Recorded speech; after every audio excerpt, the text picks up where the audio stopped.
Hello friends, स्वागत है हमारे WOSM चैनल में। आज हम इस वीडियो में V2 रिटेल लिमिटेड को स्टडी करने वाले हैं। ये कंपनी वैल्यू फैशन सेगमेंट में काम करती है और अपने ही सेक्टर में सबसे तेज ग्रो करने वाली कंपनी है। तो आज हम इस वीडियो में कंपनी का बिजनेस मॉडल स्टडी करेंगे, कंपनी का Q4 FY26 का रिजल्ट देखेंगे, मैनेजमेंट का गाइडेंस देखेंगे और साथ ही में कंपनी का वैल्यूएशन देखेंगे। वैल्यूएशन में हम कंपनी का पी रेशियो जानेंगे, कंपनी का फॉरवर्ड पी रेशियो देखेंगे और कंपनी का पेग रेशियो जानेंगे। सो इससे आपको पता लग जाएगा कि कंपनी ओवर वैल्यूड है, अंडर वैल्यूड है या फेयरली वैल्यूड है। तो चलिए स्टार्ट करते हैं आज के इस इंटरेस्टिंग वीडियो को। तो सबसे पहले हम कंपनी के बारे में जानेंगे। तो यहाँ पे V2 रिटेल ये इस्टेब्लिश हुआ था 2001 में और रामचंद्र अग्रवाल ये V2 रिटेल के फाउंडर थे। तो V2 रिटेल ये एक वैल्यू फैशन कंपनी है और इसका जो मोस्ट ऑफ द जो प्रेजेंट है ये इंडिया के टायर 2 और टायर 3 सिटी में ही है और इनका जो मोस्ट ऑफ द प्रेजेंस है ये नॉर्थ इंडिया में ही है। अभी हम नेक्स्ट कंपनी के की ऑपरेशनल हाईलाइट देखते हैं Q4 FY26 के। तो अगर हम यहाँ पे कंपनी का सेम स्टोर सेल्स ग्रोथ देखें जिसको हम SSSG बोलते हैं, तो वो Q4 में 7.74% पे रहा है। और कंपनी का ये कहना है कि कंपनी का जो SSSG है ये गोइंग फॉरवर्ड 8 to 10% के बीच में ही रहेगा, क्योंकि कंपनी बहुत ही ज़्यादा मतलब फास्ट रेट से ग्रो कर रही है। ऑलमोस्ट कंपनी 50+% से ग्रो कर रही है। अभी हम यहाँ पे कंपनी का वॉल्यूम ग्रोथ देखते हैं जो कि है 53% का ईयर ऑन ईयर बेसिस पे, अगर हम कंपेयर करें Q4 FY25 से।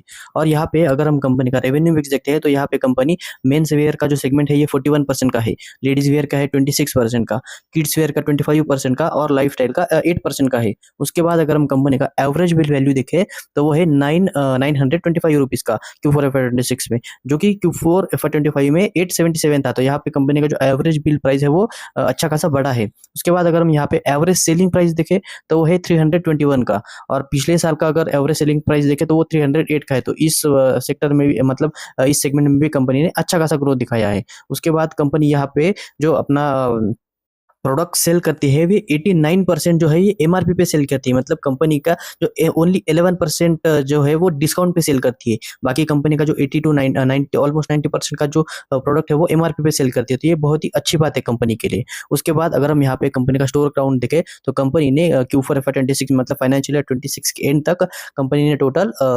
325 स्टोर हो चुके हैं कंपनी के। और कंपनी ने Q4 में 33 न्यू स्टोर ओपन किया है और 2 स्टोर क्लोज किया है। तो कंपनी ने अपने प्रीवियस गाइडेंस से मतलब कंपनी बोल रही थी कि वो FY26 में टोटल 300 से लेके 310 के बीच में स्टोर ओपन करेगा। तो यहाँ पे कंपनी ने उसको ओवर अचीव किया है। और अगर हम यहाँ पे कंपनी का रिटेल एरिया देखें तो वो है 35 लाख स्क्वायर फीट तक पहुंच गया है। उसके बाद अगर हम कंपनी का यहाँ पे सेल्स पर स्क्वायर फीट का नंबर अगर देखें तो वो है 794 रुपीज़ का और यहाँ पे पिछले साल Q4 में ये नंबर 896 रुपीज़ का था। तो यहाँ पे कंपनी का ये कहना है कि ये इसमें स्लाइटली डिक्लाइन नजर आ रहा है, क्योंकि कंपनी का ये कहना है कि ये ग्रोथ मतलब बहुत ही तेजी से ग्रो कर रहा है 50+% से। इसके लिए जो कंपनी के जो न्यू स्टोर ओपन हुआ है वहाँ पे जो सेल्स पर स्क्वायर फीट का जो नंबर रहता है वो कम रहता है, इसके लिए ये नंबर थोड़ा सा डिक्लाइन हुआ है। उसके बाद कंपनी का जो नेट कैपिटल वर्किंग डेज है ये 81 डेज तक पहुंच गया है और यहाँ पे कंपनी FY25 में ये नेट वर्किंग कैपिटल डेज था वो 45 डेज था। तो यहाँ पे क्या हुआ कि कंपनी ने इसका एक्सप्लेनेशन ऐसा दिया कि जो अभी वॉर चल रहा था, ठीक है, तो इसके लिए कंपनी ने क्या किया कि जो अपना इन्वेंट्री होता है ये बहुत ही मतलब अच्छा खासा इंक्रीज कर लिया अपनी इन्वेंट्री में, क्योंकि उनको जो सप्लाई में डिस्टर्ब ना हो, ठीक है, और सेल्स में डिस्टर्ब ना हो, इसीलिए कंपनी ने मार्च में या जो अपना जो इन्वेंट्री था वो बहुत ज़्यादा बढ़ा लिया था। इसके लिए कंपनी का ये कहना है कि जो नेटवर्किंग कैपिटल डेज है ये 81 तक पहुंच गया है, मतलब ऑलमोस्ट डबल हो चुका है, ठीक है। तो कंपनी का ये कहना है कि गोइंग फॉरवर्ड ये नॉर्मलाइज हो जाएगा और उसको हम अगेन 45 डेज पे लाएंगे। ये टेम्पररी सिचुएशन है, ऐसा कंपनी ने यहाँ पे एक्सप्लेनेशन दिया, ये कि जो कि वैलिड है, क्योंकि आपको तो पता है कि वॉर के टाइम बहुत सारे कंपनियां का सप्लाई चेन डिस्टर्ब हुआ था, इसके लिए कंपनी ने ऐसा डिसीजन लिया। अभी हम नेक्स्ट कंपनी का प्रेजेंस देखते हैं अक्रॉस द पैन इंडिया। तो जैसे आप यहाँ पे देख सकते हो कि कंपनी का ऑलमोस्ट पूरे इंडिया में स्टोर प्रेजेंट है, ठीक है। और अगर आप यहाँ पे देख सकते हो कि जो नॉर्थ साइड ऑफ इंडिया है, जैसे कि यूपी हुआ, बिहार हुआ, MP हुआ, ठीक है, तो यहाँ पे कंपनी का जो प्रेजेंस है ये बहुत ही ज़्यादा है। मतलब अगर आप कंपेयर करें अगर साउथ से और ईस्ट से, तो यहाँ पे कंपनी ने जस्ट एंट्री लिया है। जैसे गुजरात में 2 ही स्टोर है, महाराष्ट्र में 3 ही स्टोर है, उसके बाद कर्नाटका में अभी अभी कंपनी ने एंटर किया है, ठीक है। और अगर आप यहाँ पे नॉर्थ इंडिया के स्टेट को कंपेयर करें, जैसे यूपी उसमें 54 स्टोर है, बिहार में ऑलमोस्ट 49 स्टोर है, MP में 23 स्टोर है, तो यहाँ पे कंपनी का जो स्टोर है नॉर्थ इंडिया में ये ज़्यादा है, ठीक है। और कंपनी यही कह रही है कि हम आगे चल के और भी ज़्यादा एक्सपांड करेंगे साउथ में, और जो हमारी जो मेन टेरिटरी है जैसे नॉर्थ इंडिया, वहाँ पे भी हम और ज़्यादा मतलब इन्वेस्ट करेंगे और ज़्यादा अपने स्टोर को इंक्रीज़ करेंगे। तो आप देख सकते हो कि कंपनी के पास बहुत बड़ा अपॉर्च्युनिटी अभी अवेलेबल है, तो कंपनी इसे यूटिलाइज़ करना चाहती है। और कंपनी का ये भी कहना है कि गोइंग फॉरवर्ड अभी कंपनी का जो टोटल जो स्टोर है 325, इसमें कंपनी और 50% ऐड करेगी एफवाई 27 में, मतलब और I think 170 to 200 store company और ऐड करेगी, ठीक है, एफवाई 27 में। और उसके नेक्स्ट फाइनेंशियल मतलब एफवाई 28 में भी कंपनी और 50% स्टोर ऐड करेगी। तो यहाँ पे आप सोच सकते हो कि कंपनी एफवाई 28 तक ऑलमोस्ट 400 प्लस स्टोर ओपन करेगी, मतलब उनका जो फाइनल जो स्टोर काउंट होगा एफवाई 28 तक, तो वो इन बिटवीन होगा 750 टू 800 तक। और कंपनी का लॉन्ग टर्म का गाइडेंस है कि कंपनी और भी 2500 स्टोर ऐड करेगी, पर कंपनी ने उसका टाइमलाइन नहीं बताया अभी तक। अभी हमें देखना पड़ेगा कि कंपनी यहाँ से कैसे एग्जीक्यूट करती है। अभी हम नेक्स्ट यहाँ पे कंपनी का Q4 FY 26 का एंड पूरे साल फाइनेंशियल FY 26 का हाईलाइट देख लेते हैं, फाइनेंशियल हाईलाइट्स। तो यहाँ पे कंपनी का Q4 FY 26 का अगर हम रेवेन्यू देखते हैं तो वो है 797 करोड़ का। यहाँ पे कंपनी ने ईयर ऑन ईयर बेसिस पे 60% का ग्रोथ दिखाया है। और अगर हम यहाँ पे कंपनी का पूरे साल का रेवेन्यू देखते हैं FY 26 का, तो वो है 1067 करोड़ का। तो यहाँ पे कंपनी ने 63% से ईयर ऑन ईयर बेसिस पे ग्रो किया है। और अगर हम यहाँ पे कंपनी का ग्रॉस प्रॉफिट देखते हैं तो Q4 का ग्रॉस प्रॉफिट है 241 करोड़ का, और ग्रॉस प्रॉफिट में यहाँ पे 75% का ग्रोथ है। और अगर हम यहाँ पे पूरे साल का ग्रॉस प्रॉफिट देखते हैं तो वो 927 करोड़ का, और पूरे साल में कंपनी ने 68% से अपना ग्रॉस प्रॉफिट को बढ़ाया है। उसके बाद अगर हम कंपनी का ईबिटा का नंबर देखें पूरे Q4 का, तो वो है 109 करोड़ का, और ईबिटा मार्जिन है 13.7% का। और यहाँ पे पूरे साल में कंपनी ने ईबिटा को अपने 89% से ग्रो किया है Q4 में। और अगर हम यहाँ पे कंपनी का पूरे साल का ईबिटा का नंबर देखते हैं तो वो है 455 करोड़ का, और ईबिटा मार्जिन है 14.9% का। और यहाँ पे कंपनी ने पूरे साल में अपनी ईबिटा को 77% से ग्रो किया है। और अगर हम यहाँ पे कंपनी का पैट का नंबर देखते हैं तो Q4 में कंपनी का जो पैट है ये 18 करोड़ का है, और यहाँ पे अपने पैट को कंपनी ने 172% से ग्रो किया है। तो यहाँ पे कंपनी को बहुत ही अच्छा खासा ऑपरेटिंग लेवरेज मिल रहा है। और अगर हम यहाँ पे कंपनी का पूरे साल का पैट का नंबर देखते हैं तो वो है 162 करोड़ का, और पूरे साल में कंपनी ने 125% से ग्रो किया है।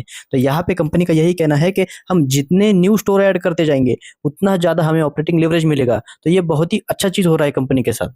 अभी हम कंपनी के कुछ ऑपरेशनल पैरामीटर्स देखते हैं। तो यहाँ पे जो पहला पैरामीटर है ये सेल्स पर स्क्वायर फीट का है, जो Q4 में यहाँ पे इसका नंबर है 794 रुपीज़ का।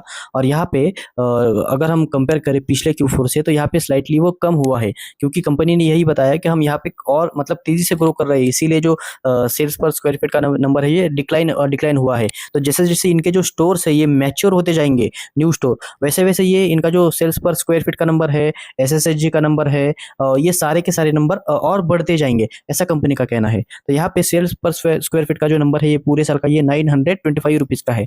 उसके बाद अगर हम यहाँ पे कंपनी का sales store same store sales growth का नंबर देखते हैं तो ये Q4 में वो 7.7% का है, और पिछले Q4 में वो 24% का था। तो यहाँ पे बहुत ही ज़्यादा डिक्लाइन हुआ है, पर इसका भी रीज़न वही है कि कंपनी बहुत तेज़ी से अपना जो न्यू स्टोर है वो ओपन कर रही है। और जो कंपनी बोल रही है कि जो उनका SSSG का नंबर है ये लॉन्ग टर्म में 8 से 10% के बीच में रहेगा।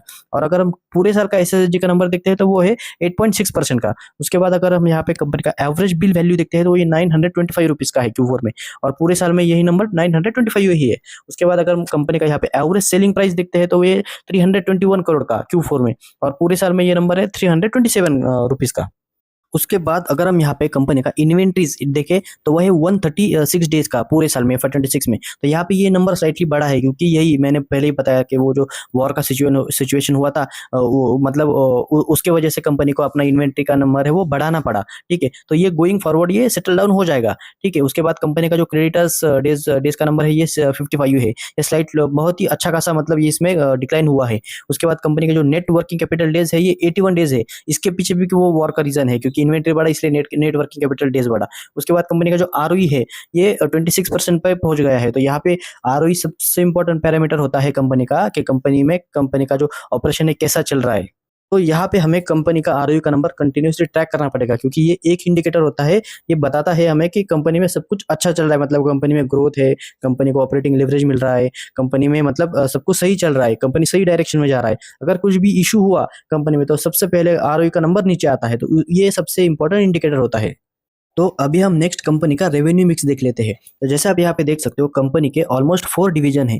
एक मेंस वेयर है, लेडीज वेयर है, किड्स वेयर है एंड लाइफस्टाइल सेगमेंट का है। तो FY26 में यहाँ पे जो मेंस वेयर का परसेंटेज है ये 41% है। उसके बाद जो लेडीज वेयर का परसेंटेज है ये 28% है।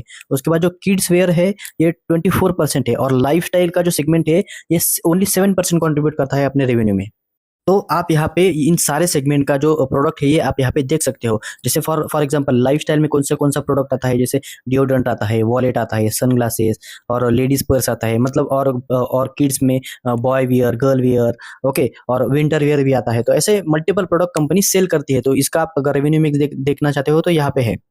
अभी हम नेक्स्ट कंपनी का ग्रोथ देखते हैं। ये सबसे इंपॉर्टेंट चीज होता है किसी भी कंपनी के लिए, ठीक है। तो जैसे आप यहाँ पे देख सकते हो कंपनी का Q4 FY26 का जो रेवेन्यू है ये 797 करोड़ का है, ठीक है। और यहाँ पे कंपनी ने Q4 में ईयर ऑन ईयर बेसिस पे 60% से ग्रो किया है। और अगर हम यहाँ पे कंपनी का पिछले कुछ क्वार्टर का अगर ग्रोथ का नंबर देखते हैं तो कंपनी ऐसे ही 68%, 52%, 86%, 57%, तो मतलब कंपनी यहाँ पे कंटिन्यूसली 50 to 60+% से ग्रो कर रही है। और अगर हम यहाँ पे कंपनी का पैट का नंबर देखते हैं तो इस क्वार्टर में कंपनी का जो पैट है ये 18 करोड़ का है।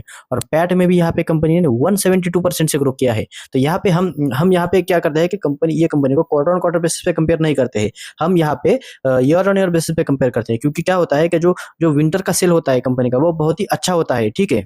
वो तभी इंडिया में क्या होता है कि तभी फेस्टिवल सीजन होता है। तो जब फेस्टिवल सीजन होता है तब कंपनी का सेल बहुत ही बढ़ जाता है और उसके बाद उसका जो सब्सिक्वेंट क्वार्टर होता है उसका जो रेवेन्यू आता है वो कम होता है, ठीक है। तो अब हमें यहाँ पे कंपनी का ईयर ऑन ईयर बेसिस पे ही कंपैरिजन करना चाहिए। अभी हम यहाँ पे कंपनी का पूरे साल का ग्रोथ देखते हैं। तो यहाँ पे कंपनी ने FY26 में टोटल 63% से ग्रो किया है। और अगर हम यहाँ पे पिछले 2 साल का ग्रोथ देखते हैं तो कंपनी ने यहाँ पे 39%, 62% से ग्रो किया है। तो यहाँ पे पिछले 2 साल से कंपनी का जो पेस ऑफ सेल्स ग्रोथ है ये कंटिन्यूअसली बढ़ रहा है। और अगर हम यहाँ पे पूरे साल का कंपनी का प्रॉफिट का नंबर देखें तो वो है 162 करोड़ का। और यहाँ पे कंपनी ने 96 नहीं, यहाँ पे 125% से ग्रो किया है अपने प्रॉफिट को। ये गलत है थोड़ा सा नंबर। तो यहाँ पे कंपनी ने 125% से अपना प्रॉफिट को ग्रो किया है ईयर ऑन ईयर बेसिस पे। तो इसका मतलब क्या है कि कंपनी को बहुत ही अच्छा खासा ऑपरेटिंग लेवरेज मिल रहा है। ऑपरेटिंग लेवरेज मतलब क्या है कि कंपनी का जो फिक्स कॉस्ट है उस पर कंपनी का अच्छा खासा कंट्रोल है और जितना भी टॉप लाइन जनरेट होता है उसमें से मैक्सिमम वो अपना जो एक्सपेंस बचा के वो पैट में ट्रांसफर करते हैं। तो उसको ऑपरेटिंग लेवरेज कहते हैं। तो यहाँ पे कंपनी को ऑपरेटिंग लेवरेज मिल रहा है और कंपनी का ये कहना है कि हम जितने नए स्टोर ओपन करेंगे उतना ज्यादा हमें ऑपरेटिंग लेवरेज मिलेगा। तो इससे क्या होता है कि कंपनी का जो EPS बढ़ता है और अल्टीमेटली कंपनी जो है वो सस्ती लगने लगती है और फिर उससे कंपनी में ऑटोमेटिकली बाइंग प्रेशर आता है। तो अभी हम कंपनी का यहाँ पे वैल्यूएशन एक बार देख लेते हैं। तो जैसे आप यहाँ पे देख सकते हो कंपनी का जो मार्केट कैप है ये 8,400 करोड़ का है।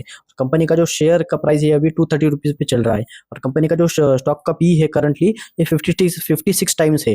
तो यहाँ पे मैंने मेरा फॉरवर्ड मतलब कैलकुलेट किया है और मेरा फॉरवर्ड पी निकला है जो कि आता है 35 टाइम्स का।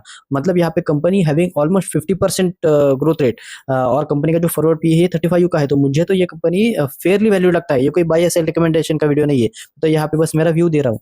और अगर हम यहाँ पे कंपनी का रेवेन्यू एस्टीमेट देखते हैं तो कंपनी ने पहले FY26 में कहा था कि वो मतलब FY26 का अगर हम रेवेन्यू एस्टीमेट देखते हैं तो कंपनी ने कहा था कि हम 45% से अपना रेवेन्यू को ग्रो करेंगे। और एक्चुअल में कंपनी ने यहाँ पे अपना जो रेवेन्यू है 62% से ग्रो किया है। तो कंपनी का जो एस्टीमेट था वो कम था और एक्चुअल में कंपनी ने उससे ज्यादा अचीव किया है। और यही सिनारियो अभी हमें देखना पड़ेगा कि FY27 में कैसा होता है। अभी यहाँ पे कंपनी ने FY27 FY28 के लिए ऑलमोस्ट 50% से ग्रो करेंगे ऐसा गाइडेंस दिया है।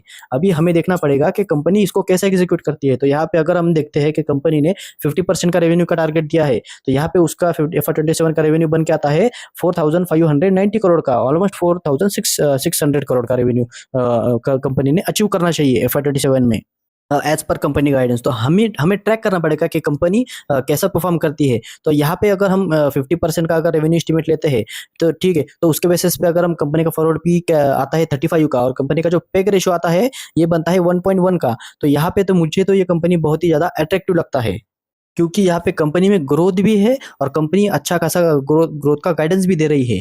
अभी हमें देखना पड़ेगा कि कंपनी आगे चल के इसको एग्जीक्यूट कर पाता है या नहीं कर पाता है। अभी हम नेक्स्ट कंपनी का पिछले 1 साल का परफॉर्मेंस देख लेते हैं। तो जैसे आप यहाँ पे देख सकते हो कि कंपनी का जो शेयर है अभी फिलहाल 230 रुपीज़ पे चल चल रहा है, ठीक है? तो अभी कंपनी ने क्या किया कि कंपनी ने स्प्लिट लाया था, तो कंपनी का जो शेयर था ये ऑलमोस्ट 2400 रुपीज़ पे चलता था, ठीक है? और यू कैन से 2000 उसी के रेंज में 2000 से लेके 2300-400 के बीच में, और उसके बाद कंपनी ने स्प्लिट लाया और उसी के साथ एक के बदले 10 शेयर, ठीक है? तो कंपनी का जो फेस वैल्यू है ये पहले 10 था, वो हो गया 1 रुपीज़ का, और कंपनी का जो शेयर है ये डिवाइडेड बाय 10 हो गया। तो अभी ये कंपनी का जो शेयर है ये अभी 230 रुपीज़ पे चल रहा है। तो अगर हम यहाँ पे कंपनी का शेयर का प्राइस देखें तो पिछले साल कंपनी ऑलमोस्ट 200 रुपीज़ पे ट्रेड कर रही थी, ठीक है? और अभी कंपनी का जो शेयर है ये 230 रुपीज़ पे चल रहा है। तो कंपनी में यहाँ पे ऑलमोस्ट एक साल में 20 से लेके 30% का रिटर्न दिया है। तो अभी हमें देखना पड़ेगा कि कंपनी आने वाले समय में कैसा एग्जीक्यूशन करती है, कंपनी का रेवेन्यू कैसा रहता है, कंपनी को ऑपरेटिंग लेवरेज कैसा मिलता है। अगर ये सारी चीज़ें कंपनी ने सही डायरेक्शन में एग्जीक्यूट किया, तो यहाँ पे कंपनी का जो पीई का है ये री-रेटिंग हो सकता है। ये कोई बाय या सेल रिकमेंडेशन का वीडियो नहीं है, मैं तो बस यहाँ पे मेरा स्टडी आपको बता रहा हूँ। और कंपनी कैसे काम करता है, कंपनी का ग्रोथ कैसे होता है, कंपनी का वैल्यूएशन कैसे करते हैं, ये हम यहाँ पे हमने इस वीडियो में डिस्कस किया। अगर आपको कुछ भी बाय करना हो, सेल करना हो, तो आप अपने फाइनेंशियल एडवाइजर से डिस्कस करके डिसीजन ले सकते हो। अगर आपको ये वीडियो अच्छा लगा तो वीडियो को लाइक कीजिएगा, इस वीडियो को शेयर कीजिएगा एंड चैनल को सब्सक्राइब कीजिएगा। Thank you.